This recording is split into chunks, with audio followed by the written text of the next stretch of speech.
Hello everyone, welcome to Sleep Space. Tonight, we will talk about the idea that you may have already experienced this very life once before. It's a concept that reaches across science, philosophy, and even ancient spirituality.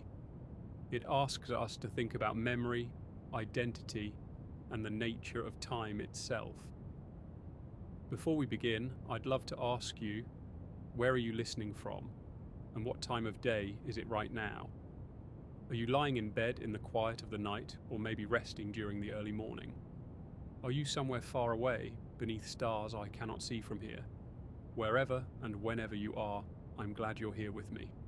So let's begin by diving right into this strange and fascinating idea that your life may not be unique, at least not in the sense you imagine, that you might have lived it before, that everything you are experiencing, the sights, the sounds, your thoughts and emotions, has already happened once, maybe countless times.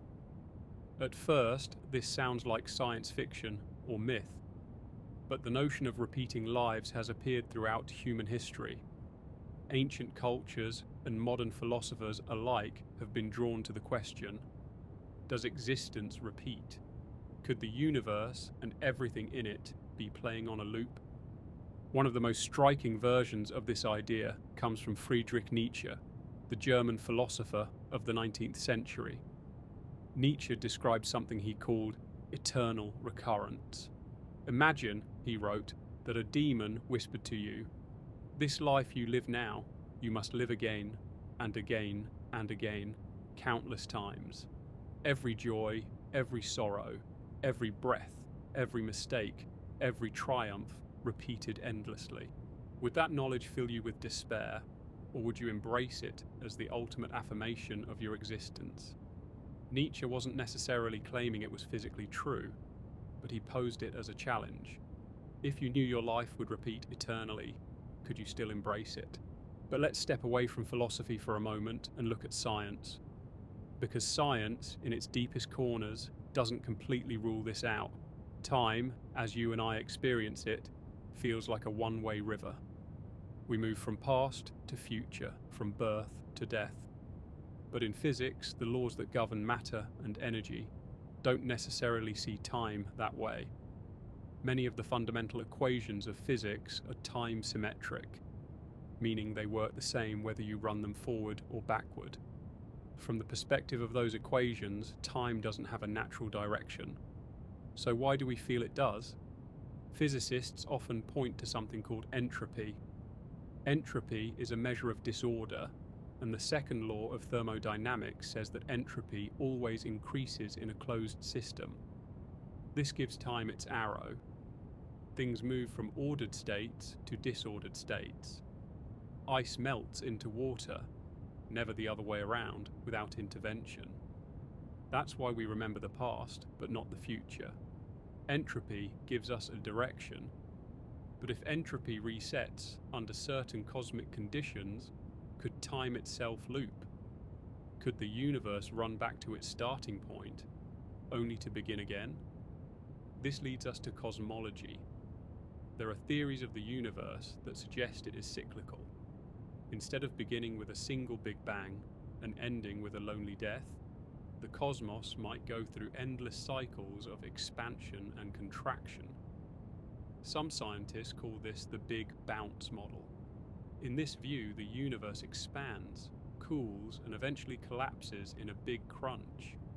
But instead of ending there, it rebounds into another expansion, a new Big Bang. If the conditions of each new cycle are the same as the last, then everything could repeat exactly. Stars form in the same patterns, planets appear in the same orbits, life evolves the same way, and eventually you are born again, living the same life. If that's true, then right now could be the billionth time you've sat exactly where you are, hearing these words, thinking these thoughts, and each time you might believe it's your first. But what if cycles are not perfect copies? What if tiny differences creep in each time, creating new variations? Imagine a cosmic record player playing the same track over and over, but with tiny scratches that slightly alter the sound each time. In one cycle, perhaps you make a different choice, or meet a different person, or live a slightly altered version of your life. That could mean that while you may have lived something close to this life before, there are infinite variations scattered across countless cycles. Quantum mechanics adds yet another twist. At the smallest scale, particles do not behave deterministically. They exist in states of probability until measured. This randomness suggests that even if the universe resets, it might never be identical.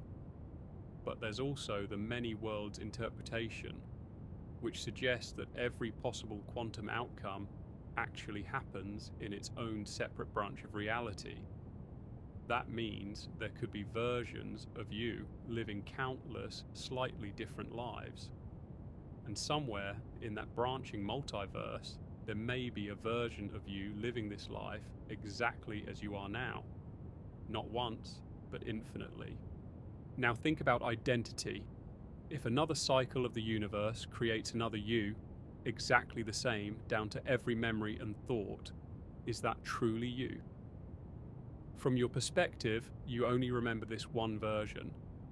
You don't recall the countless previous cycles if they exist.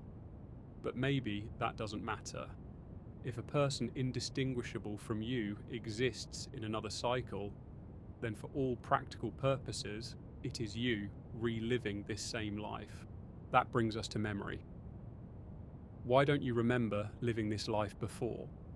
Perhaps because memory is biological, tied to the physical brain, which resets with each cycle. Just as you don't recall being an infant in detail, you may not recall previous runs of this existence, but maybe there are faint traces. Some people point to déjà vu, that eerie feeling that you've already lived through a moment, as evidence. Science usually explains déjà vu as a glitch in the brain's memory system, a misfire that makes the present feel like the past. But what if déjà vu is more than that? What if it's a tiny crack in the wall, letting you glimpse the truth that you've been here before? Cultures across the world have also wrestled with these ideas. In Hinduism and Buddhism, there is the concept of samsara, the endless cycle of birth, death, and rebirth. Usually, this is thought of as reincarnation into different lives, but some interpretations leave room for repeating the same existence. The ancient Stoics of Greece and Rome believed in a cosmic cycle called ekpyrosis, where the universe is periodically consumed by fire and reborn, with everything repeating exactly as before. In some Native American traditions, time is seen as a circle rather than a line, a constant renewal of patterns. Modern science adds another layer through information theory. Some physicists speculate that the universe is like a vast computer, running on fundamental laws of physics as if they were algorithms. If that's the case, then reality could be seen as a program, one that can be run again and again. Imagine your life as a sequence of data, a recording on this cosmic computer. If the program is reset with the same initial conditions, the same sequence would unfold. That means you, your memories, your feelings, your experiences, could be generated again, exactly as they are now. Let's explore a thought experiment. Picture your life as a film. You believe you're living it moment by moment, but what if the film reel is already complete? All the frames exist, beginning to end. When the reel is played, you perceive it as unfolding. But if someone were to rewind the reel and play it again, every scene would unfold the same way, down to the smallest detail. If the universe works like that, then perhaps your life is just one showing of a film that's already been screened infinite times before. This raises the deeper question, does it matter if your life has already happened before? If you have no memory of it, is this experience any less real? Some argue that it doesn't matter, because what gives meaning to life is the experience itself, not whether it's new. If you laugh, if you cry, if you love, those experiences are real in this moment, whether or not they've been repeated countless times before. Nietzsche challenged people to embrace this idea, to live as though they would gladly repeat their lives forever. If you would say yes to living your life again and again, then you are truly affirming your existence. Science may never prove eternal recurrence beyond doubt, but the possibility invites us to reflect on how we live now.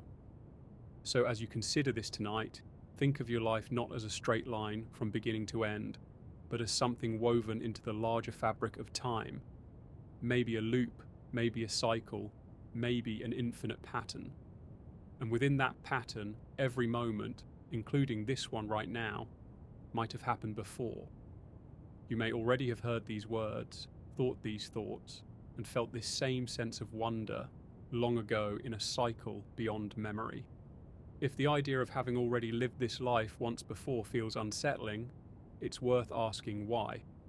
Perhaps it's because we're used to thinking of life as a unique journey, a once-in-a-lifetime path. To imagine that everything has already happened or that every choice is destined to repeat challenges the sense of freedom we attach to being alive. But sometimes the most disorienting ideas can also reveal the deepest truths about how reality works. Let's think more carefully about time itself. We usually picture time as a straight line. The past stretches behind us, the future lies ahead, and we occupy a moving point we call the present. This view is so deeply ingrained that it feels unquestionable. But physics suggests that the line may not be the whole story. Einstein's theory of relativity tells us that time and space are part of the same fabric, space-time, and that the past, present, and future all exist within that fabric. To someone moving differently through space-time, the divisions between past and future can blur. From this perspective, the flow of time may be more of a psychological perception than a physical feature of reality. If all of time already exists, then your life, from birth to death, is already laid out within the structure of space-time. In that case, the question arises, are you truly living this life for the first time, or are you simply becoming aware of a path that already exists? Imagine a book. The story is already written, every word, every chapter. When you read it, the story seems to unfold, but in truth, it is already there in full. Your life might be like that book, already complete, and your consciousness is simply reading through it, page by page. And here's the key.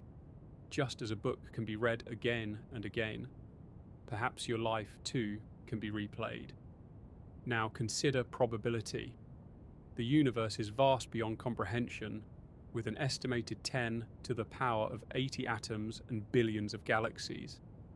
Yet even vastness does not necessarily mean uniqueness. If the universe is infinite in extent, or if there are infinitely many universes, then the combinations of matter and energy must eventually repeat. Just as rolling dice infinitely will eventually yield the same sequence again, an infinite cosmos must eventually produce identical arrangements of matter. That means there could be another Earth, identical to ours, with another version of you living the same life, thinking the same thoughts. And if the universe cycles infinitely, then it isn't just possible, but inevitable that your life will be repeated, whether once or countless times. This leads us to the concept of recurrence in mathematics and physics. In 1890, the French mathematician Henri Poincaré discovered something now called the Poincaré recurrence theorem. It says that for certain systems, if you wait long enough, the system will return arbitrarily close to its original state. Imagine a box filled with gas particles bouncing around.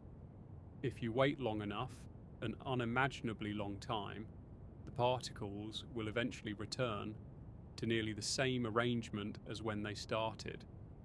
Now apply this idea to the universe itself. If it is a closed system, then perhaps, over an enormous timescale, it too will return to a state nearly identical to the beginning. And if it does, everything within it, including your life, would repeat. But does that mean the repetition is literally the same, or just close enough to be indistinguishable? If even the tiniest difference exists, would that count as a new life rather than the same one? This is where identity becomes slippery. If a life plays out with every event the same, every thought identical, then it seems to be the same life, no matter how many times it occurs. But if there is even one difference, a choice, a word spoken differently, then it is a different branch. Still, if infinite time produces infinite versions, there would always be at least one that matches perfectly. That means somewhere, whether in another cycle or another corner of infinity, your current life has already happened. Let's explore another angle: consciousness. If your life repeats, does your consciousness repeat with it? Or is each run-through inhabited by a different you, a new observer with the same thoughts? This question connects to the mystery of what consciousness is in the first place. Some scientists argue that consciousness is an emergent property of complex brains, arising when neurons fire in intricate patterns. Others propose that consciousness might be a fundamental feature of the universe itself, woven into the fabric of reality. If the latter is true, then perhaps consciousness can reconnect to the same life repeatedly, like a flame that reignites in the same lantern. This invites a strange possibility. Imagine consciousness not as something created by your brain, but as something your brain tunes into, like a radio receiver catching a signal. If that's the case, then your specific life, your thoughts, your identity, might be like a particular channel. And just as a song on the radio can be played again, perhaps your life is broadcast more than once. If so, then you could be experiencing this life not for the first time, but as part of an endless broadcast cycle of existence. Cultural traditions echo this in many ways. In Buddhism, there is the teaching that life is impermanent, but cycles continue until enlightenment breaks the pattern. In Hinduism, reincarnation suggests that the soul experiences many lives, though not always identical ones. The idea of exact repetition is rarer, but it exists in variations.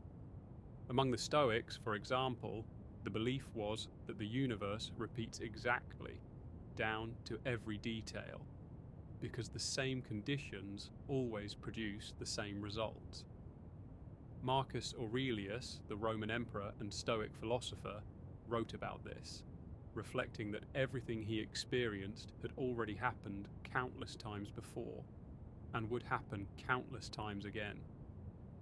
To him, this was not frightening but natural, part of the rhythm of existence. Think too of myths and stories that capture this intuition. Many cultures tell tales of cycles, of worlds being destroyed and rebuilt, of heroes reliving trials again and again. Even modern stories, like films or novels, often revisit the theme of repetition. Characters relive in the same day or the same life, searching for meaning in the pattern. These stories resonate because deep down, the idea of recurrence feels strangely familiar. It plays on that sense of déjà vu, the haunting impression that you've been here before. But let's ask, if your life is repeating, what does that mean for free will? Are your choices genuine, or are they predetermined? If you've already lived this life before, then perhaps every choice you make is the same choice you've always made. That would suggest fate, yet some argue that free will can coexist with repetition. Just because the pattern has unfolded before doesn't mean you lack agency now. Imagine a video game that allows the same story to be played over and over. Each time the character makes the same choices, but the experience of playing is still real. In the same way, Even if your life is repeating, the fact that you are living it now gives it authenticity. From a scientific perspective, free will is already a debated question. Neuroscience suggests that many of our decisions are made unconsciously before we become aware of them. Experiments show that brain activity predicting a choice can occur seconds before a person consciously decides. This raises the unsettling possibility that free will is an illusion. If that's true, then a repeating life may not be as strange as it seems. You might simply be replaying choices that were never really yours to begin with. Still, there is wonder in the thought that your life is part of a pattern larger than you can perceive. If everything repeats, then each moment is eternal, stretching across cycles. This moment right now, the sound of these words, the rhythm of your breath, has happened before and will happen again. In that sense, nothing is ever truly lost. Every joy, every love, every laugh echoes across eternity. Philosophers often ask, if eternal recurrence is real, how should we live? Nietzsche believed it was the ultimate test. If you would embrace your life knowing it must be lived again and again, then you are truly affirming it. Others suggest it means every action carries infinite weight, because it will recur forever. If you are kind, that kindness repeats eternally. If you are cruel, that cruelty reverberates across cycles. Science cannot yet prove or disprove eternal recurrence. It remains a blend of physics, probability, and philosophy. But the idea itself is powerful because it reshapes how we think about time and existence. Instead of a fleeting life that passes once, perhaps you are part of a vast rhythm, repeating endlessly, like waves on an infinite shore. And if so, then you may have already sat here in this very moment, hearing these words, wondering about the very same questions. The thought itself could be part of the cycle, an echo from a life you've already lived, repeating again tonight. If the possibility of having already lived this life feels heavy, it may help to turn the idea around. Instead of thinking of it as repetition that steals uniqueness, think of it as something that preserves existence. In a fleeting world, everything seems temporary. Moments pass, people come and go, and lives vanish into memory. But if the universe recycles itself, or if infinite versions of reality exist, then nothing is ever truly gone. Every smile, every memory, every detail of your life continues somewhere, perhaps repeating endlessly. In that sense, recurrence could be seen not as a trap, but as a form of immortality. To understand how this could work, we need to look more deeply at the physics of recurrence. One concept that often arises in discussions of repeating universes is determinism. Determinism is the idea that every event is caused by prior events in a chain that stretches back to the beginning of the universe. If you knew the position and velocity of every particle in the universe at one moment, you could, in principle, calculate everything that would ever happen afterward. In such a universe, the future is already written, just as the past is. The French mathematician Pierre-Simon Laplace imagined a being so intelligent it could know every detail of the universe in a single moment. This being, now called Laplace's demon, could calculate the entire future and past with perfect accuracy.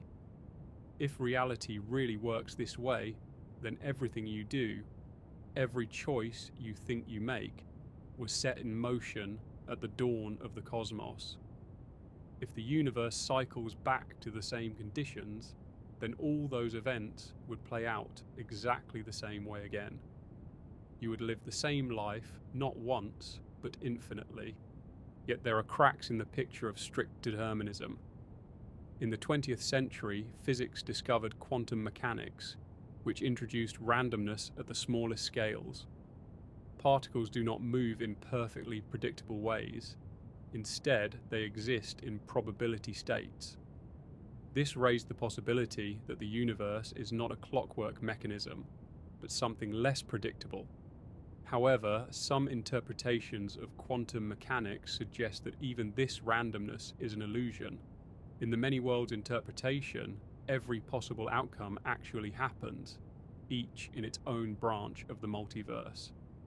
In that scenario, instead of one repeating life, there may be infinite versions of you, spread across infinite realities. Some of them may be nearly identical to your current life, others wildly different, and some indistinguishable down to the smallest detail. This leads to a question about identity. If there are infinite versions of you, and at least some are identical, does that mean you are already repeating your life? From your perspective, you experience only one branch. But from the perspective of the multiverse, your existence is already multiplied. It is not just that you may repeat this life in the future, but that somewhere, in a different branch of reality, you are already living it again. Consider the thought experiment of a cosmic library. Imagine a library that contains every possible book that can ever be written, every arrangement of letters in every possible order. In such a library, there would be countless nonsense books filled with random letters, but also books that describe your life in perfect detail. Not just one, but infinitely many. In one book, every event is written as it truly happened. In another, everything is the same except for one small detail. Perhaps you turned left instead of right one morning. If the universe is infinite, then reality is like that library. Your life and lives almost identical to it are already written into its shelves. Some of those books repeat your life exactly, down to this very moment. This concept also ties into thermodynamics. The second law of thermodynamics says entropy always increases, but that increase is statistical, not absolute. Over vast spans of time, fluctuations can occur. Given enough time, even the most unlikely events can happen. Imagine all the air in a room randomly moving into one corner, leaving the rest of the room empty. The chance is incredibly small, but not zero.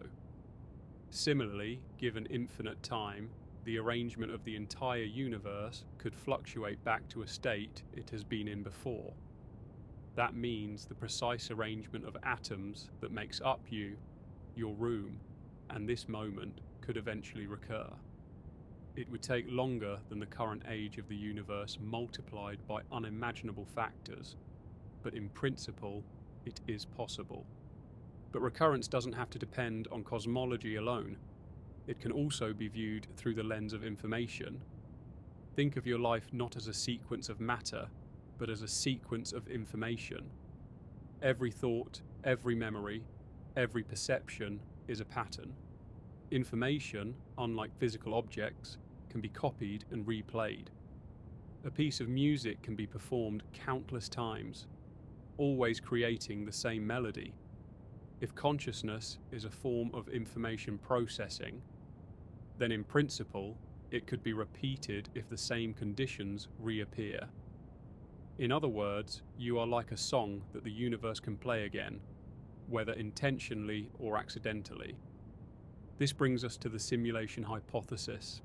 Some thinkers suggest that our reality might be a kind of advanced simulation, created by a civilization with technology far beyond our own. If that is the case, then perhaps your life is part of a program that can be restarted. Imagine a simulation of Earth that is reset every time it finishes. Each run would unfold according to the same rules, producing the same events. That would mean your life has already happened before and will happen again, as long as the simulation keeps running. The simulation idea isn't just a speculation. Philosophers like Nick Bostrom have argued that if civilizations survive long enough, they may develop the ability to run vast numbers of simulated realities. If even a fraction of those civilizations decide to do so, then simulated realities would vastly outnumber real ones. That would make it statistically likely that we are already in one, and if we are, then there is no reason to assume it runs only once. It could be running on a loop, replaying your life over and over. But let's step back to the personal level. If your life has already happened before, how would you know? As we said earlier, memory may not survive from one cycle to another, but perhaps intuition offers a hint. Déjà vu is one candidate, but there are other moments too. Those strange feelings of familiarity with places you've never been, or the sense that you are meeting someone you've known before. Science has neurological explanations for these feelings, but what if they are also echoes of repetition? What if they are traces of a cycle that your conscious memory cannot fully access, but your deeper mind can sense? There are also reports from people who claim to remember past lives. These are often framed as reincarnation, different lives in different bodies. But imagine if some of those memories are not of different lives, but of the same life repeating. A child who describes events they should not know might not be recalling a past existence in another century, but glimpsing an earlier cycle of their own current life. While science remains skeptical of such cases, they feed into the larger mystery of what memory and consciousness really are. The human mind struggles with infinity. We are built to think in terms of beginnings and endings, of finite spans. The idea that your life could be part of an infinite cycle pushes against those limits. Yet infinity is not just a mathematical curiosity, it is a reality suggested by physics. Space may be infinite, time may be infinite, and in infinity, repetition is not just possible, but unavoidable. If there are infinite universes or infinite cycles, then by sheer necessity, there must be a version of you living this exact life again. Not once, but endlessly. The implications are profound. If your life is repeating, then every action you take is eternal. Every kindness, every cruelty, every joy repeats with you. Some thinkers see this as a call to responsibility. Others see it as a source of comfort. Nothing is ever lost because everything recurs. Still others see it as neutral, neither good nor bad, but simply the structure of reality. Imagine for a moment that this is true, that tonight, as you sit here listening, you are reliving an evening you've already lived countless times. You don't remember the past cycles, and you won't remember this one when it repeats. But the pattern is already etched into the structure of the cosmos. You might have asked these same questions before, and you may ask them again, in another cycle, in another version, of this very same moment. The thought itself becomes part of the loop. To wonder if you've lived this life before is itself something you may have done before. And even now, as you reflect on it, you may feel a shiver of recognition, as though some part of you already knows the answer. When we talk about the possibility of living the same life more than once, it can feel abstract, like an idea belonging to distant philosophy. But it becomes more gripping when you realize how close it comes to the way we already experience time and memory. Think about how often you repeat the same actions: waking up, brushing your teeth, walking down the same streets, speaking the same words. Life itself is built on cycles. The earth turns, seasons change, the heart beats, the lungs inhale and exhale. Repetition is at the foundation of existence. If small cycles define our daily experience, it is not such a leap to imagine that larger cycles might define the entire universe, including the course of your life. One way to frame this is through the idea of recurrence, not just on the cosmic scale, but in biology and psychology. Consider genetics. Your DNA is a code passed down through generations, and while it combines in new ways, it also repeats vast amounts of information from the past. In some sense, parts of you have lived before, in your ancestors, carried forward through biological memory. You are not a completely new creation, but the continuation of patterns repeated for billions of years. When you laugh, when you fear, when you dream, you are playing out ancient behaviors written into your very cells. The sense of having lived before may not only be cosmic, it may be biological, woven into the spirals of your DNA. But biology alone doesn't explain the uncanny possibility that you, as an individual, might be living the same life again. For that, we need to dive back into physics. The universe, as far as we can tell, is governed by laws. Mathematical principles that apply everywhere and always. If the universe ever resets to the same initial conditions, then the same laws will unfold in the same way, producing the same galaxies, the same planets, and the same people. This is the deterministic view of recurrence. If the opening notes of the universe are struck in the same order, the entire cosmic song will play out exactly the same. But what about randomness? Is it possible for small differences to break the pattern? Here we encounter chaos theory, a field of mathematics that studies how small changes can have enormous effects. The classic example is the butterfly effect. The flap of a butterfly's wings in Brazil could, in principle, set off a tornado in Texas. In chaotic systems, even tiny variations in starting conditions lead to wildly different outcomes. So if the universe begins even slightly differently, your life might change in countless ways. Maybe you would never be born, or maybe you would be born into a different place, a different body, or a different era. But here is the paradox. In an infinite reality, even with chaos, there will be some cycles in which the conditions line up exactly as before. In those cycles, your life would repeat down to the smallest detail. This is where the concept of infinity becomes crucial. Infinity is not just a very large number, it is a realm in which all possibilities that can exist must exist. If time is infinite, then any finite sequence of events will occur again. Think of flipping a coin infinitely many times. No matter how unlikely, eventually you will get the same sequence of flips repeated. Your life, in all its complexity, is also a finite sequence. Given infinite time or infinite universes, it must repeat. And not just once, infinitely many times. That means the idea of having already lived this life is not only possible, but mathematically inevitable in certain models of reality. Still, the human mind struggles with this. We are not wired to grasp infinity. We live within narrow spans, minutes, hours, years. To think that your entire lifetime is one of countless repetitions scattered across eternity is to stretch the imagination far beyond what feels comfortable. Yet physics often pushes us to confront realities that defy intuition.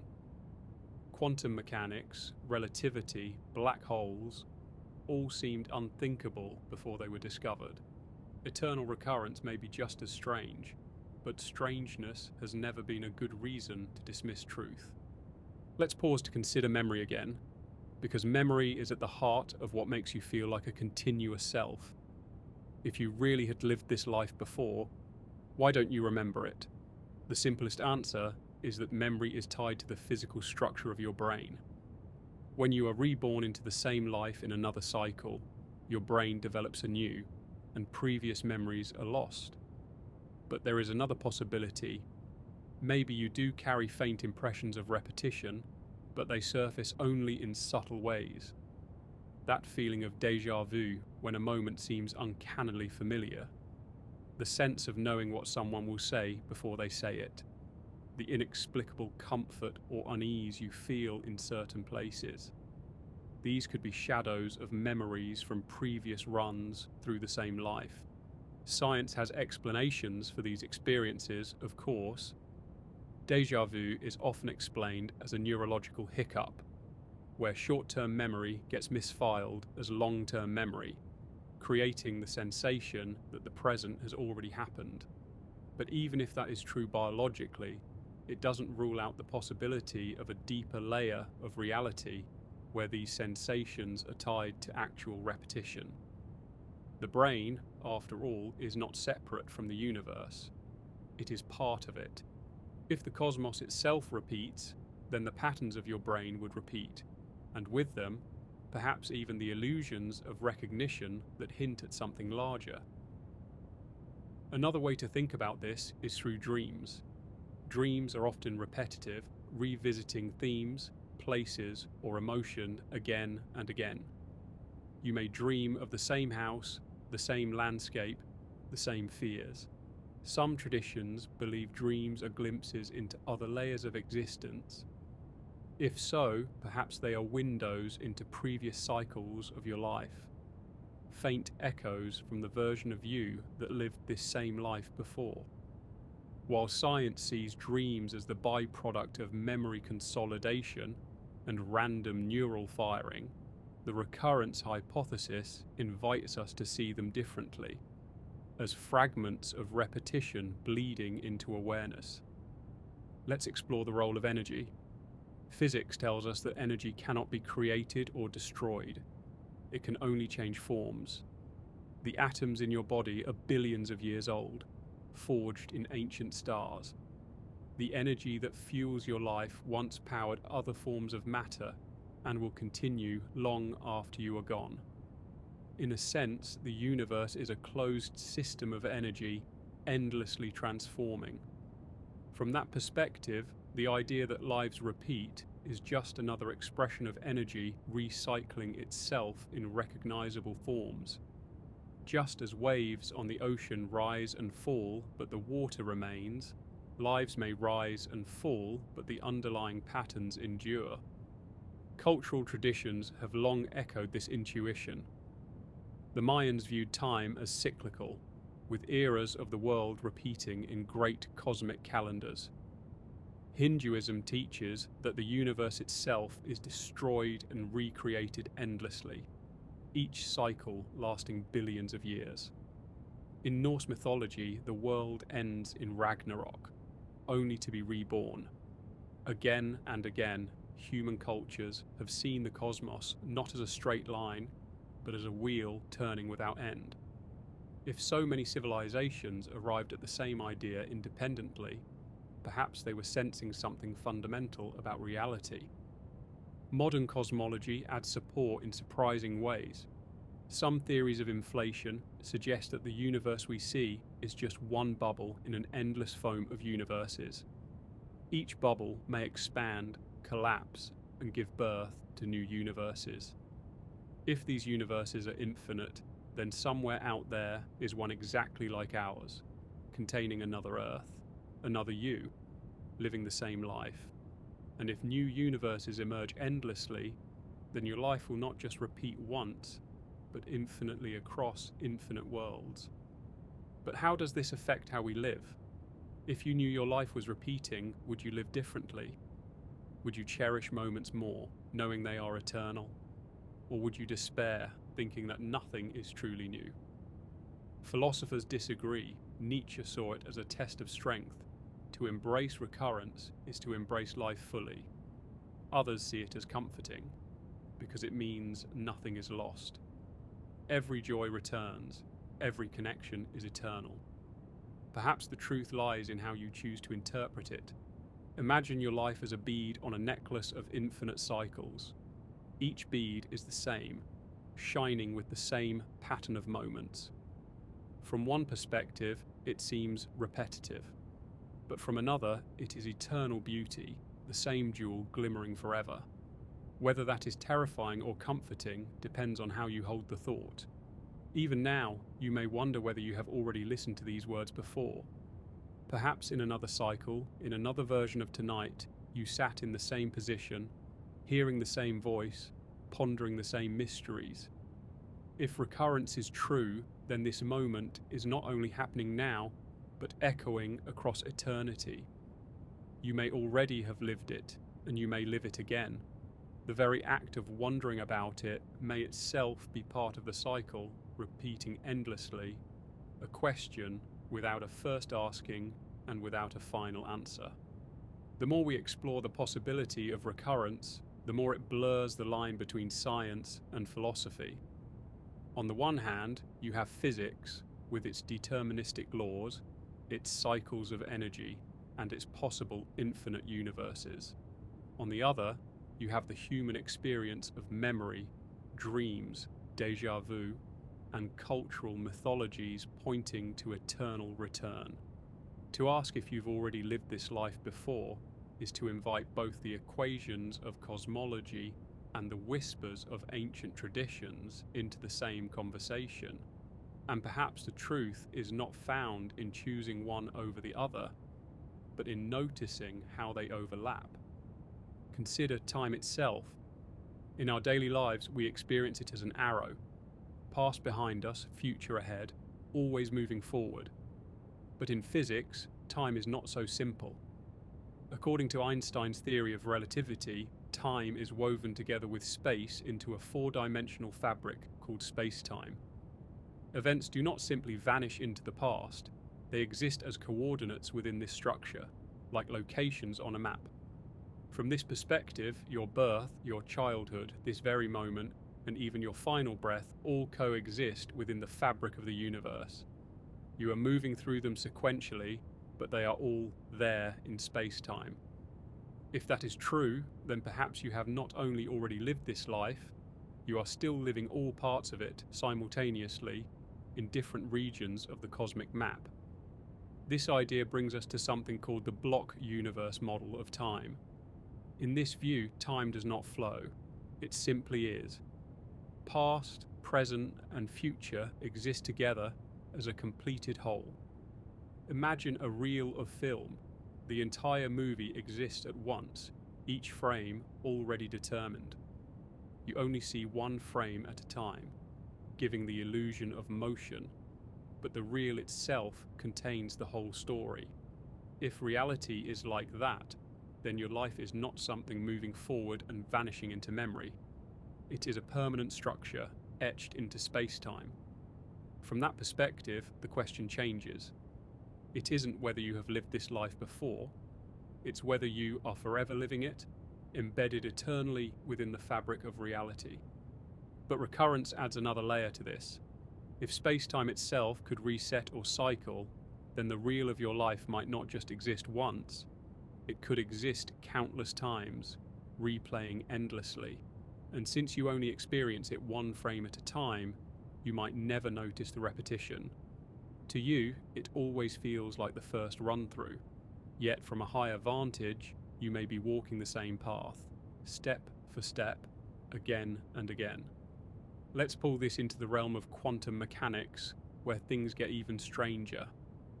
At the quantum level, particles do not behave like solid billiard balls obeying strict rules. Instead, they exist as clouds of probability, only resolving into definite states when observed. Some interpretations of quantum physics suggest that every possible outcome happens, branching into different versions of reality. This is the many worlds interpretation. If that is the case, then in one world, you chose tea over coffee this morning, and in another, you chose coffee. In one world, you missed a train, and in another, you caught it. Every possibility is realized. Now combine this with recurrence. If the universe branches into infinite possibilities, then there will be some branches where your life is exactly as it is now. Not once, not twice, but infinitely many times. And each version of you in those identical branches is convinced it is living the one and only life. But perhaps there are versions where small details change, like the butterfly effect magnified across universes. Maybe in one, you live to be older. In another, you never meet someone who changed your life. In another, you make a different choice that shifts everything. These variations could be endless, but among them will always be perfect repetitions of this exact path. This raises a strange thought. If infinite versions of your life exist, does that mean your choices don't matter? If every possibility is played out, then no matter what you choose, some version of you has chosen differently.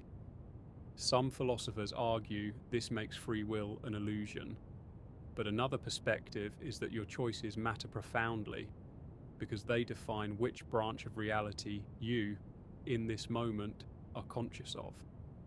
You are not all of your possible selves at once. You are this one, the one reading these words. And this version of you may be unique in its own subtle way, even if infinite others exist. Now let's circle back to memory again, because it might be the key to understanding why recurrence feels so elusive. You only remember this life as you live it, not the previous iterations. But what if memory is not just about storing the past, but about creating continuity for the self? Your sense of being you comes from memory stitching moments together into a narrative. Without memory, each moment would be isolated, and you would not feel like a single person moving through time. Perhaps in each cycle of your life, the loss of memory is necessary. If you remembered your last run-through, you might live this one differently, and then it would no longer be the same life. For the cycle to be exact, memory must be erased. Forgetting may be the mechanism that allows repetition to happen. There's a haunting symmetry to this idea. Think about how you were before you were born. No memories, no awareness, just the possibility of becoming. Think about how you will be after death. No memories, no awareness, perhaps just the possibility of repeating. If your life is a loop, then your birth and your death may touch, like the ends of a circle meeting. The absence of memory at both ends makes the repetition seamless. You never know where the loop begins or ends, because for you, it always feels like now. Let's expand this into the emotional dimension, because recurrence is not just an abstract idea, it carries deep personal weight. If you are destined to live this life again, then every joy you've ever felt is eternal. The laughter of childhood, the rush of falling in love, the quiet peace of moments when everything feels right. All of those are not fleeting, but part of an eternal cycle, waiting to return again and again. At the same time, every pain, every grief, every regret also returns. This duality is what makes eternal recurrence so profound. It forces us to confront whether we would embrace life fully, with all its suffering, if it meant repeating it forever. Nietzsche challenged his readers with this very thought. What if a demon whispered to you that you would live your life again, exactly the same for eternity? Would you curse it, or would you rejoice? He believed the test of strength was to rejoice, to say yes to life so completely that you would live it again, endlessly. Not everyone can embrace that idea, but even to consider it is to see your life differently, not as something fleeting, but as something woven into the eternal fabric of existence. Modern neuroscience adds another twist. Studies of the brain show that perception itself is constructed from repetition. Neurons fire in patterns. Circuits activate again and again, giving rise to thoughts, habits, and identities. Who you are is not a static essence, but a dynamic pattern sustained by repetition. In that sense, you are already recurring within your lifetime, your mind continually recreating you moment to moment. The cosmic version of recurrence may simply be an expansion of this principle, patterns repeating on a larger scale, just as they do within your brain. There is also the question of scale. On the smallest scale, particles repeat their behaviors according to physical laws. On the largest scale, galaxies orbit, expand, and collapse. Between those extremes is your life, a temporary structure of patterns repeating in their own rhythms. To think that your entire life could repeat is not so strange when seen in this context. It is simply another level of pattern among the countless patterns of reality. And yet, the mystery remains. If this life has already happened, why does it feel like the first time? Why does each moment feel fresh, unrepeatable? Perhaps that is the magic of consciousness, the ability to experience the same pattern as if it were new. If eternity is a wheel, consciousness is the spoke that touches the ground in each revolution, always at a new point, always feeling the contact for the first time. You may have lived this life countless times, but each time it feels like the only one. That is the paradox, and perhaps the beauty of recurrence. If you've already lived this life before, then the meaning of everything shifts. What does it mean to choose, to regret, to imagine, to create, if you are simply walking a path you've walked countless times? For some, the idea feels suffocating, like being trapped in an inescapable maze. For others, it feels liberating, as though nothing can truly be lost, because every moment will return. Whether it is terrifying or comforting depends on how you hold it in your mind. Think first about identity. Who are you, really? You think of yourself as a single, continuous being, stretching from your earliest memories to this very moment. But neuroscience shows that identity is not fixed. It is an ongoing construction. Your brain is constantly rebuilding the sense of self, moment by moment, drawing on memory, sensation, and expectation. You are more like a flame than a stone, constantly burning but never exactly the same. If this is true, then perhaps recurrence does not mean a static repetition of a fixed self, but the reignition of the same flame, endlessly renewed. You are not the same person as the one who lived this life before, and yet you are. The paradox is that both are true at once. Now imagine regret through the lens of recurrence. When you regret something, you wish you had chosen differently. You imagine an alternate life where you took a different path. If recurrence is real, those other paths may actually exist. In other universes, or in other cycles of this same universe. Somewhere you did make that choice. Somewhere the regret was unnecessary because the outcome was different. But in this exact version of life, the regret remains, etched into the path. You cannot undo it here. You can only live it again and again until you learn to embrace it. Recurrence transforms regret into a teacher. If the same wound will return, then perhaps the only way forward is not to wish it away, but to accept it, even love it, as part of the eternal pattern that defines you. Consider joy as well. If this life repeats endlessly, then your happiest moments are not fragile sparks destined to vanish. They are eternal flames, returning forever. The laughter of a child, the warmth of someone's hand in yours, the peace of a quiet morning. All of these are woven into the cycle, coming back again and again. In that sense, recurrence is a promise. You will never lose the things you love most. They are written into the script of the cosmos, permanent as the stars. But permanence brings weight. Imagine that every word you speak, every action you take, every kindness or cruelty is not a fleeting thing, but an eternal one, replayed forever. Would you act differently if you knew this? Some would say yes.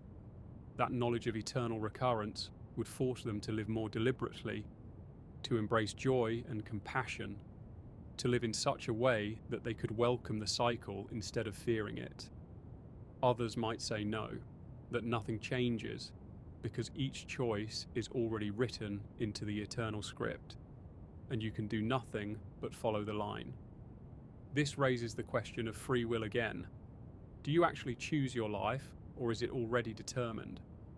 Physics seems to lean toward determinism. Given the state of the universe at one moment, the next moment is inevitable. But quantum mechanics muddies the water, introducing probabilities and indeterminacy. Some philosophers argue that even if everything is determined, your sense of choice is real in its own way. because you cannot step outside the script to see it as predetermined. For you, choices are experienced as choices. In recurrence, this distinction becomes blurred. Are you choosing again what you always chose before? Or are you simply walking the grooves carved by previous cycles? Maybe both.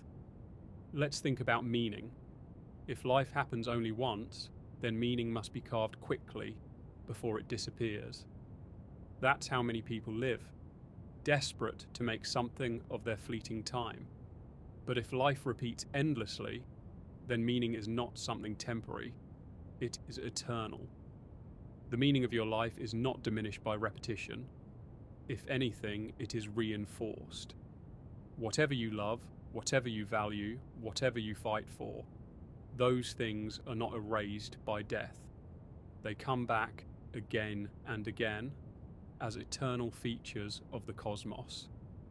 If meaning exists, it is not fragile, but immortal.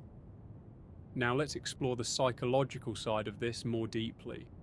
There are moments when you feel déjà vu, the eerie sensation that you have already experienced something before.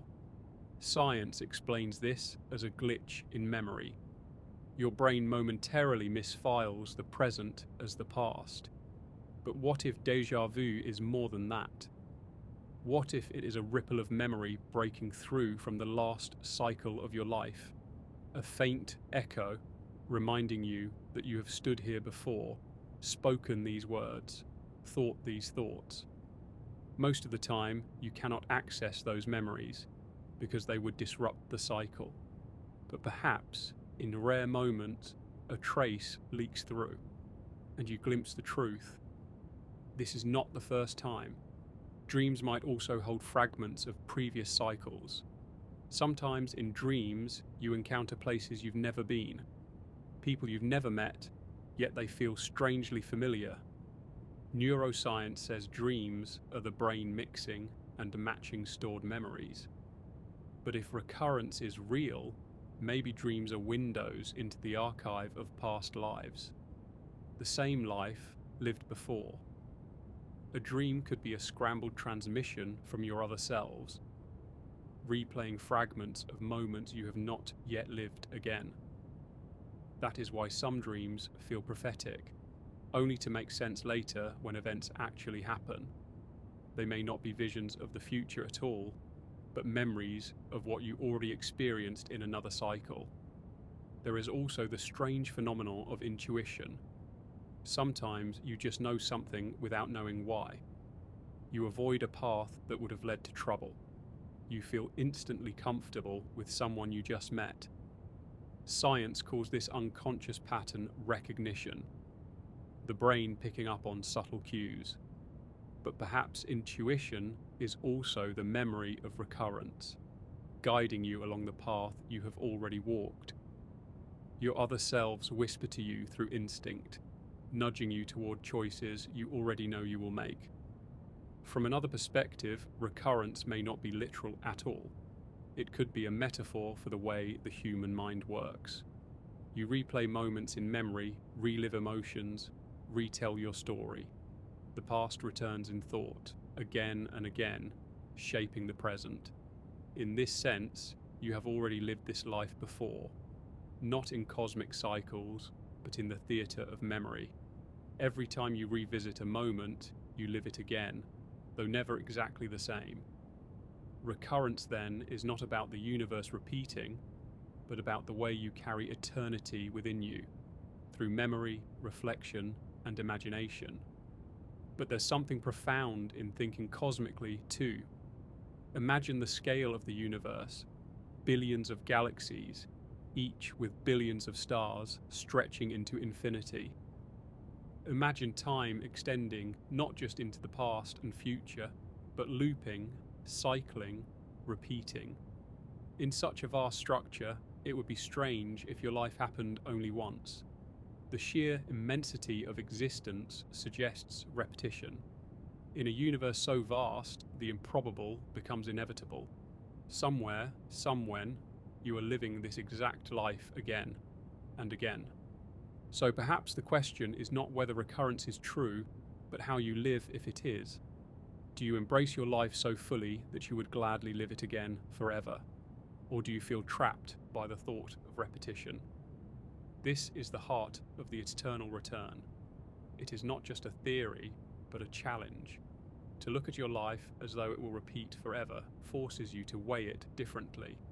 Every choice becomes heavy. Every joy becomes precious. Every moment becomes eternal. And perhaps that is the real meaning of recurrence. Not as a literal cosmological cycle, but as a perspective that transforms how you live. To imagine eternal return is to realize that nothing is trivial. Every gesture, every word, every action is part of eternity. Whether or not the universe actually repeats, to live as if it does, is to give your life a kind of sacred weight. You become responsible not just for this fleeting moment, but for eternity itself. If the idea of living this life again seems strange on a personal scale, it becomes even stranger when you zoom out to the scale of the cosmos. Because in many ways, the universe itself seems to be built around cycles. Stars are born, burn, and die, scattering their material into space, only for that material to form new stars, planets, and life. Galaxies collide and merge, reshaping themselves across billions of years. Even the laws of thermodynamics suggest rhythms, an eternal tug-of-war between order and disorder, creation and decay. It is almost as if recurrence is written into the very architecture of existence.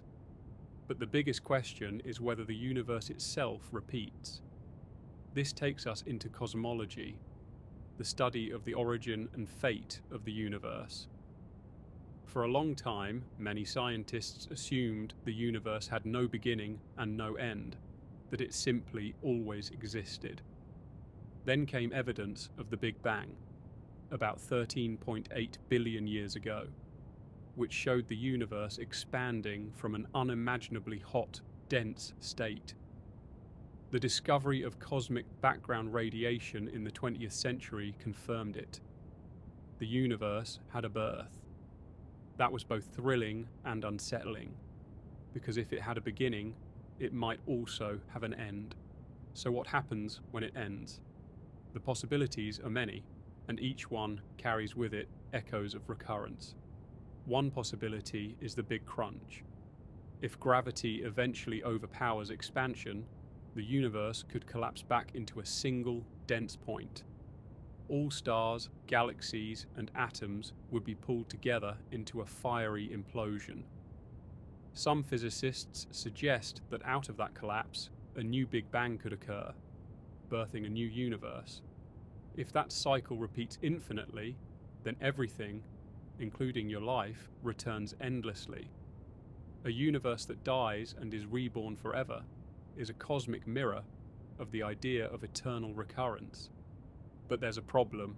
Current evidence suggests the universe is not slowing down, it's speeding up.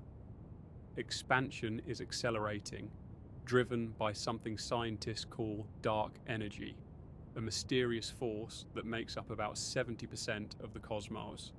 This points to another possible ending, the Big Freeze. In this scenario, galaxies drift farther and farther apart, stars burn out, and eventually the universe becomes a cold, dark emptiness where no new stars can form. Time stretches into infinity, but everything winds down. That does not sound like recurrence, it sounds like a final curtain. Unless, of course, even the Big Freeze holds hidden cycles.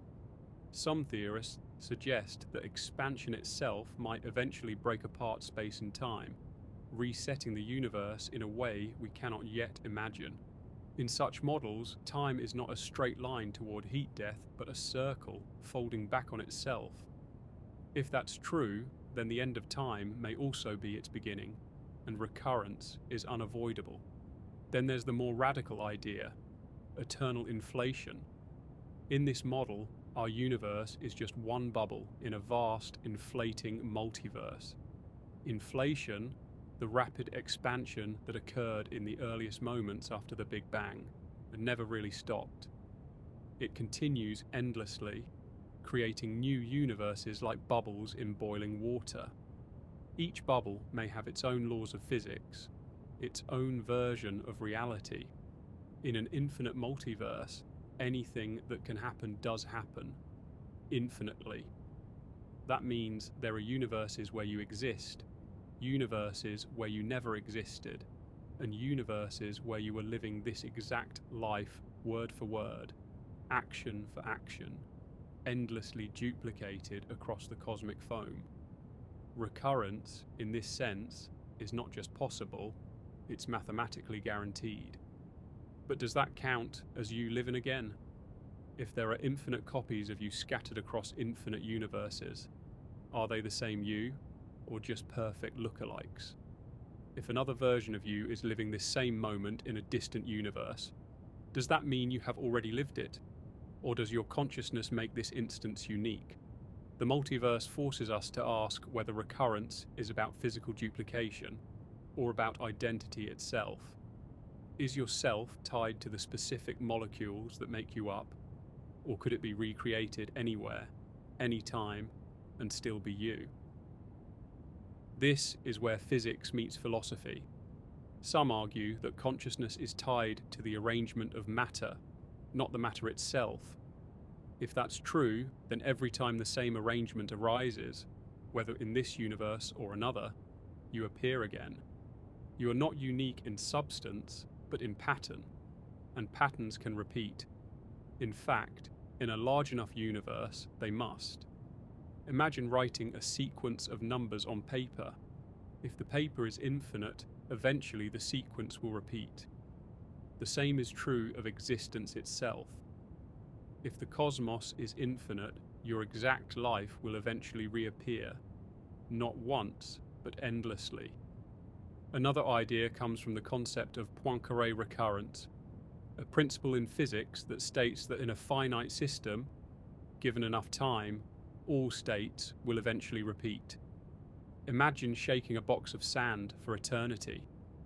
Eventually, purely by chance, the grains will return to their original arrangement. The same applies to atoms, galaxies, and even the universe as a whole. If the universe is finite and runs long enough, every possible configuration, including this exact moment in your life, will happen again and again. The only catch is that the timescale is unimaginable. Recurrence might take longer than trillions upon trillions of years. But in infinity, time is no obstacle. Of course, some scientists push back on this. They argue that entropy, the tendency toward disorder, makes recurrence unlikely. Once energy spreads out, it cannot easily reconcentrate. The arrow of time always points forward. From this perspective, recurrence is not physically possible. The past is gone, never to return. Yet even this has its cracks. At the quantum level, time does not flow as neatly as it does in our everyday lives. The laws of physics at their deepest level are largely time-symmetric. They work the same forward or backward. Time's arrow may be less absolute than it seems. Let's pause and think about how strange that is. To us, time feels like the most real thing of all. The past is fixed, the present is fleeting, and the future is open. But to physics, time may be more like space. All points exist at once, laid out in a four-dimensional block. In this view, called the block universe, the past, present, and future are all equally real. You do not travel through time, you simply inhabit different parts of it. If that's true, then your life is already there, stretched across time like a line on a map. You have already lived every moment, and you always will. Recurrence, then, is not about cycles at all, but about the eternal existence of every point in time. You are always being born. You are always living this exact moment. You are always dying. Nothing is lost. This block universe model erases the difference between living again and living once. Both are true because your life is permanently etched into the structure of space-time. In a sense, you do live your life again because it is always there. You are both repeating and eternal. But here's the twist. If recurrence is true on the cosmic scale, it changes how we see the present. Every decision you make might not just echo in your own life, but in countless recurrences of it. Every gesture of kindness or cruelty becomes not a fleeting action, but an eternal one, inscribed in the fabric of reality. Imagine the weight of that. Imagine holding a friend's hand, knowing that in some sense you are holding it not once, but forever. Imagine speaking words of love, knowing they are spoken again and again, endlessly. The smallest actions take on infinite weight. And what of the future of humanity itself? If recurrence is real, then civilization may rise and fall not just once, but infinitely. There are universes where humanity never survived, and universes where it became something far greater. Somewhere, the same civilizations rise and fall endlessly. In the Big Crunch, they collapse and return. In the multiverse, they spread across infinite worlds. In the block universe, they are eternally inscribed. Recurrence means that history is never just history. It is a song sung forever across the stars. In the end, whether recurrence is physical fact or philosophical vision, it forces you to see life differently. You are not a fleeting moment in an uncaring cosmos. You are part of an eternal rhythm. Whether through cycles of time, infinite universes, or the permanence of space-time itself, to live is not to vanish, but to echo endlessly. When we talk about recurrence on the cosmic scale, it can feel abstract. Stars collapsing, universes rebooting, infinities spinning out versions of you across countless realities. But what does it mean for you, sitting here in your singular stream of consciousness? Does recurrence change the meaning of your choices, your memories, your very sense of self? To explore that, we have to bring the idea down to the scale of the personal. Your mind, your life, your experience of time. Let's start with memory. Memory is strange because it is not really a perfect recording of the past. Neuroscience shows that each time you remember something, you are actually rebuilding it, reassembling the fragments into a story that feels whole. This means your memories are constantly changing, reshaped by your present state. In a way, you are not remembering the past as it was, but as it is now, filtered through the lens of your current self. That creates a paradox. Every time you recall an event, you are living it again, though slightly differently. So recurrence might already be happening inside you. When you think about your childhood, you are not traveling back in time, but you are resurrecting it in your mind. You are making it live again. And if you recall it often enough, it becomes etched deeper into your identity, almost as if that moment is immortalized. Memories are tiny cycles, spinning endlessly in the brain, each one slightly distorted, but still carrying the imprint of who you were. But then comes the deeper question: who exactly is that you who remembers? If recurrence is real, then the self you think of as unique might not be as singular as you imagine. Modern neuroscience has shown that the brain is not a static identity machine. It is a constant process, a storm of electrical activity and chemical flux. Your personality, your thoughts, even your sense of self are patterns of activity, not fixed objects. Patterns, by their nature, can repeat. Think of music. A melody is not the notes themselves, but the arrangement, the pattern. You can play the same melody on a piano, a guitar, or even by whistling. The instrument changes, but the melody remains the same. In the same way, your identity may be less about the specific atoms in your body and more about the pattern they create.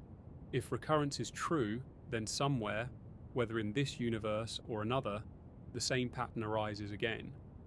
And when it does, there you are, the melody of your life playing once more, that raises an uncomfortable question. If your life is a pattern that repeats, are you really making choices? Or are you following a script that has already been written? Determinism suggests that every event in the universe is the inevitable result of what came before. From that perspective, your life is not a series of choices, but a chain reaction, playing out the only way it can. In that case, recurrence is just the same film reel running over and over, with no changes allowed. You are watching yourself live, but you cannot step off the track. Yet there is another perspective, quantum mechanics. At the smallest scales of reality, outcomes are not certain, but probabilistic. A particle's path is not fixed until it is observed. Until then, it exists in a haze of possibilities. Some physicists suggest that every possible outcome actually occurs in parallel universes. If that is true, then recurrence is not just one life repeated endlessly. It is every possible variation of your life played out across an infinite spread. There are versions of you who made different choices, who lived different fates. In one, you may have taken a job you declined. In another, you may have never met someone you love. In yet another, you may not have survived a crucial moment. All these lives coexist, endlessly branching and repeating. But even if multiple versions exist, your experience remains singular. You are here in this stream, living this moment. Recurrence may scatter infinite copies of you across reality, but you only ever feel this one. That makes your choices no less meaningful. If anything, it makes them more so, because this version of you is unique to you, no matter how many recurrences play out elsewhere. Philosophers have wrestled with this for centuries. Friedrich Nietzsche introduced the idea of eternal recurrence, not as a scientific theory, but as a thought experiment. He asked, if you had to live your life over again, endlessly, would you embrace it, or would you despair? Imagine being told that every pain, every joy, every mundane moment would recur, exactly as it has before, forever. Would you curse existence for trapping you, or would you find strength in affirming it, loving your fate so deeply that you welcome its return? Nietzsche's challenge was not about physics, it was about meaning. Could you live in such a way that you would gladly live it all again? This is where recurrence touches morality. If your actions echo forever, if every word and gesture returns infinitely, then how should you live? Should you seek perfection, knowing you will be locked into your choices forever? Or should you accept imperfection, knowing it too will echo endlessly? Perhaps the lesson is not to chase perfection, but to recognize that meaning is not erased by recurrence. It is amplified. A smile is never just a momentary flicker, but an eternal flame. A moment of cruelty is never just passing. It reverberates forever. Recurrence makes everything matter more, not less. But here's another twist. What if recurrence means you are never truly alone? If there are infinite versions of you scattered across time and universes, then every struggle you face is being faced by countless others. Every triumph you experience is mirrored endlessly. Even your loneliest moment might not be lonely at all, because somewhere, in some version of reality, you are sharing it with yourself. That thought can be eerie or comforting. It suggests that identity is not a solitary spark, but part of a vast constellation of selves, all shining together. We can also ask whether recurrence changes our view of death. Normally, death feels like an ending, a line drawn across the story. But if recurrence is real, death is just a point on the circle, not the conclusion. You have died countless times, and you have been born countless times. In some universes, you are alive right now. In others, you have not yet existed. Death loses some of its sting when you realize that existence itself is cyclical. You are not erased, but reappearing.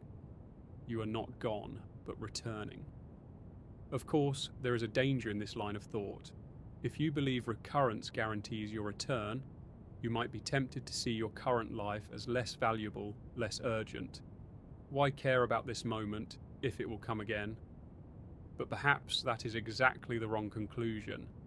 If this moment recurs infinitely, then it deserves infinite care. To treat life casually would be to disrespect its eternal weight. To treat it with reverence is to honor the fact that you will live it again and again. Think of it this way. Imagine a painting that will be viewed not once, but endlessly. Every brushstroke matters because it will be seen forever. Your life is that painting. Every decision is a brushstroke on the canvas of eternity. Recurrence does not make life meaningless. It makes it art. Then there is the possibility that recurrence is not literal, but psychological. Maybe we do not return physically, but we return emotionally. Human beings are creatures of cycles. We repeat behaviors, revisit patterns, relive memories. History itself echoes with recurrences. Wars, revolutions, renaissances, mistakes repeated across generations. Perhaps the eternal return is not a cosmic law, but a human truth. We relive ourselves because we are unable to escape the patterns that define us. In this sense, recurrence is not something the universe imposes, it is something we create. But even this has beauty in it. If you are doomed to repeat your patterns, you also have the power to become aware of them, to see them for what they are. Awareness itself can break the cycle, or at least give it meaning.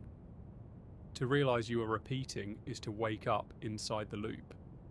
That awareness can turn recurrence from a trap into a dance. So perhaps the real lesson of recurrence is not about whether the universe literally forces us to live again, but about how we live now. If this moment is eternal, how will you honor it? If your choices echo forever, what choices will you make? If you must live your life again and again, will you curse it, or will you find joy in the eternal return? When you step back and see it in this light, recurrence becomes less of a scientific question and more of a mirror. It reflects your relationship with existence itself. Are you at war with your fate or in love with it? Do you see yourself as trapped in repetition or as a melody that deserves to be heard again and again? The science may still be uncertain. Physicists debate whether the universe will crunch, freeze, inflate, or loop. Philosophers argue about identity and determinism. Neuroscientists study the patterns of memory and selfhood. But beyond all that, the question remains deeply personal. If this is not the first time you have lived this life, how will you live it now? The thought that you might already have experienced this life once before is strange enough when considered in terms of physics or philosophy.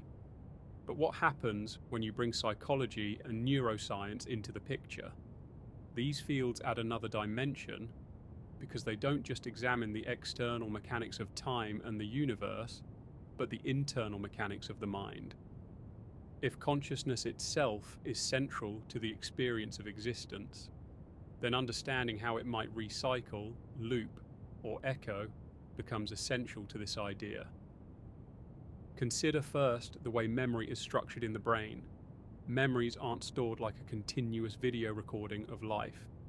Instead, they are fragmented, reconstructed, and constantly edited every time you recall them. When you remember an event, your brain is not replaying a perfect file, but actively rebuilding it from associations and scattered neural traces. This means your personal timeline is not as solid as it feels. In fact, it is already full of repetitions, reconstructions, and distortions. Every time you recall a memory, you're essentially reliving it, sometimes with tiny changes. That in itself is a kind of miniature cycle, a loop of experience replaying through your mind. Now expand this idea outward. If your sense of self is built on memory, and memory itself is constantly repeating and remaking, then your entire sense of living once is already a construction. You are not even the same person you were yesterday, because your memories and interpretations evolve.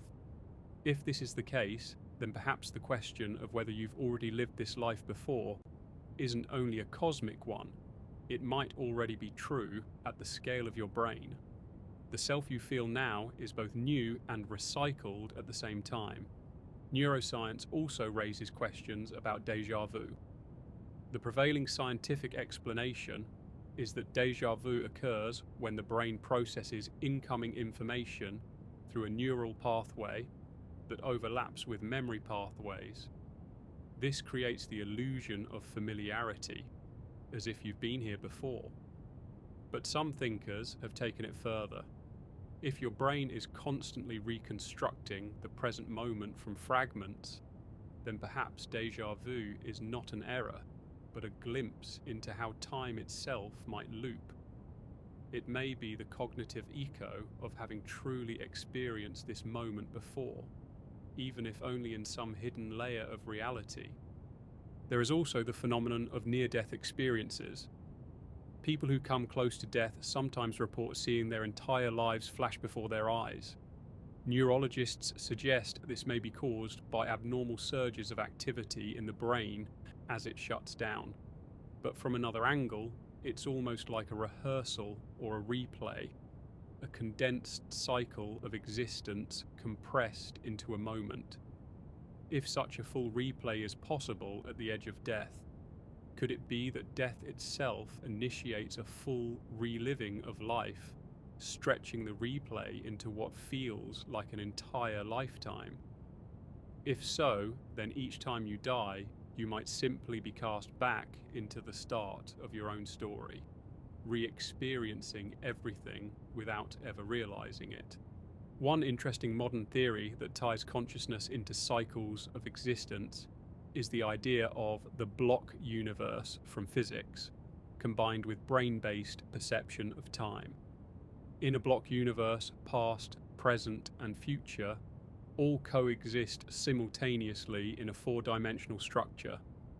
Your consciousness, then, would simply be a spotlight moving across this structure, illuminating one moment after another. But if that spotlight were to reset, or if its path were to loop back, then you could re-experience your entire timeline as if it were happening again for the first time. From the inside, you'd never know it wasn't new. There's also evidence from cognitive science that we already experience microloops of time perception. Experiments show that the brain integrates sensory information over small windows of time, often just a few hundred milliseconds long. This means you're not perceiving reality in a continuous stream, but in stitched together fragments, like frames of a movie. What you think of as the present is already a processed echo, delayed by fractions of a second. That alone suggests that your mind is always slightly behind reality, reliving what just happened, rather than directly experiencing the now. If perception itself is always a step behind, then your entire experience of reality is already recycled. Every sound you hear, every word you read, every breath you take, by the time you are aware of it, it's already happened. Consciousness lags behind reality, creating a built-in delay. You are perpetually living in the past, even as you think you are in the present. That subtle loop, stretched across a lifetime, becomes part of the argument that existence may be replayed in ways you don't notice. But let's go deeper into identity. If you are truly reliving this life, then the question arises, what is you in the first place? Are you a unique stream of consciousness, or are you simply the unfolding of a pattern of information? Neuroscience increasingly suggests that the self is not a fixed entity, but an emergent process. It is the brain's ongoing narrative, constantly weaving together sensory data, memory, and anticipation into the feeling of I.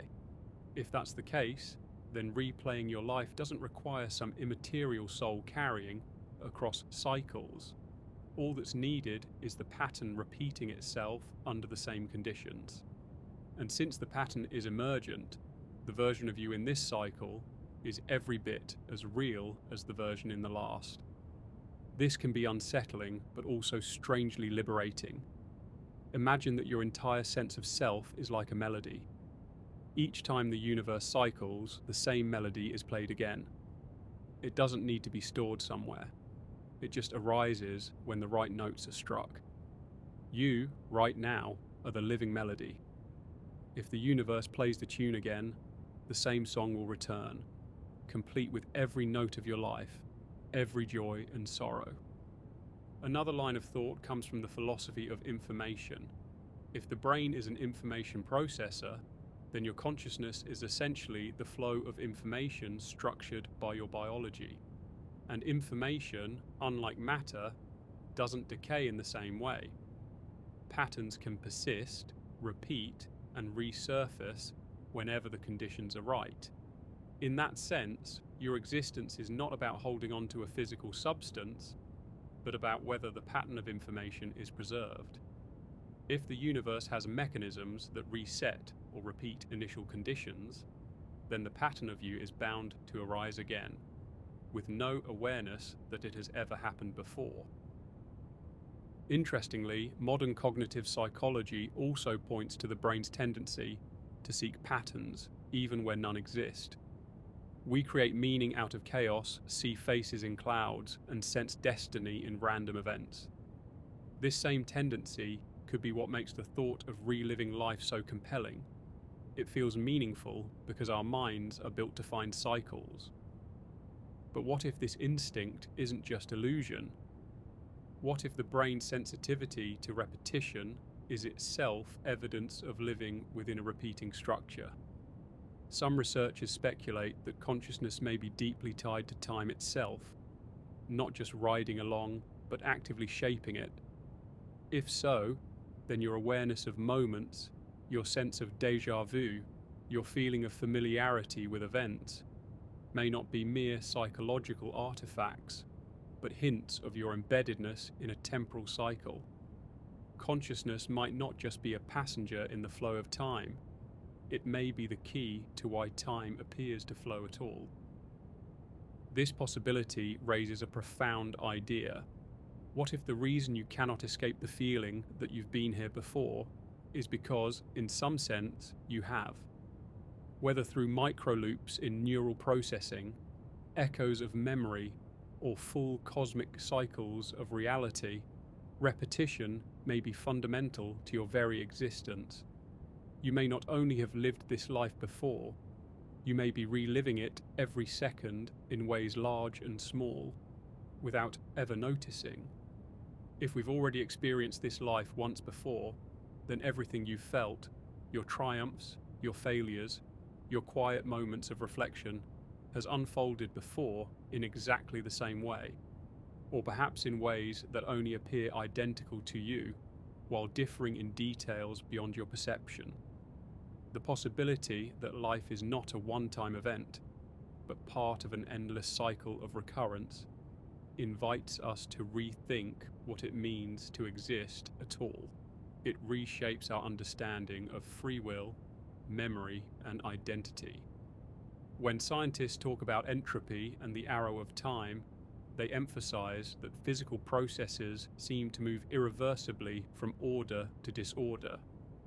But if time itself is part of a loop, then entropy may also be part of that cycle, expanding outward until a collapse resets everything again.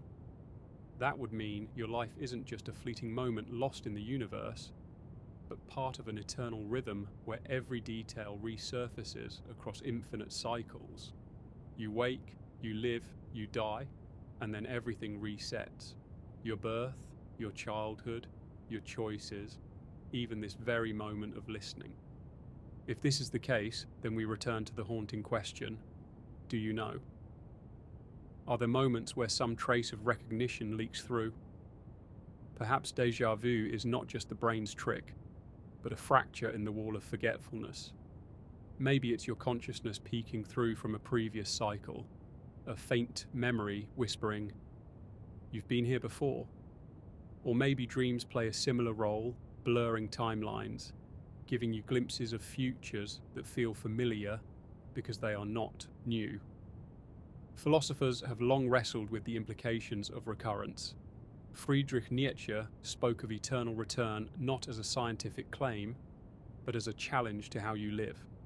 If you had to repeat your life forever, he asked, would you embrace it or despair? The question transforms into a kind of existential test. If you would relive every choice eternally, how would that change the way you live now? From this perspective, recurrence isn't just about physics or neuroscience. It becomes a moral and emotional lens through which to examine your life. On the other hand, science pushes us toward a different consideration. Even if cycles are real, your awareness of them is not guaranteed.